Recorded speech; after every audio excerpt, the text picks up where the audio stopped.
खैबर पख्तूनख्वा हुकूमत का गवर्नर के इख्तियारात महदूद करने का फैसला। गवर्नर इंस्पेक्शन टीम को सूबाई इंस्पेक्शन टीम में ज़म करने की तैयारियां, जबकि मामले को 10 अप्रैल के सूबाई काबीना के एजेंडे में शामिल किया गया।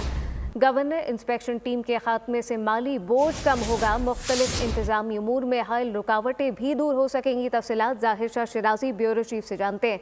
ज़ाहिर शाह शिराजी, आगाह कीजिएगा। जी बिल्कुल, खैबर पख्तूनख्वा हुकूमत ने गवर्नर खैबर पख्तूनख्वा के इख्तियारात पहले मजीद कम करने के लिए जो है एक तमरी मूव की है और उसका फैसला किया है कि जो गवर्नर इंस्पेक्शन टीम है, जिसका काम मुख्तलिफ महकमों के ऊपर नजर रखना, उनकी कारकर्दगी को देखना, उसे जो है वो सूबाई इंस्पेक्शन टीम में जम किया जाएगा और इसके लिए बाकायदा जो है 10 अप्रैल को सूबाई काबीना के एजेंडे में से शामिल किया गया है। काबीना से मंजूरी के बाद जो है इसके ऊपर बाकायदा लेजिस्लेशन होगी। जो गवर्नर के मातहत कोई ऐसा इदारा जो है नहीं है जिसके लिए अलहदा एक इंस्पेक्शन टीम की जरूरत है, क्योंकि तमाम इख्तियारात जो है वो सूबाई हुकूमत अपने हाथ में ले ली हैं।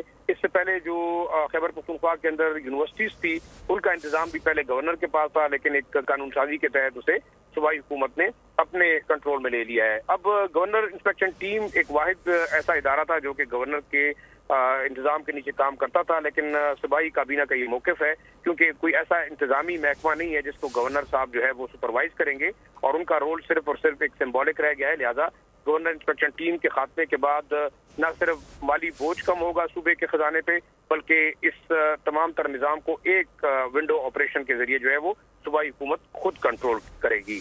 10 तारीख को जो इजलास होगा उसमें ये फैसला किया जाएगा। जी, उसमें ये फैसला किया जाएगा, माली बोझ कम होगा। ब्यूरो चीफ पेशावर ज़ाहिर शाह शिराजी अपडेट कर रहे थे। आपका शुक्रिया। सब्सक्राइब करें और बेल दबाएं ताकि कोई खबर रह न जाए।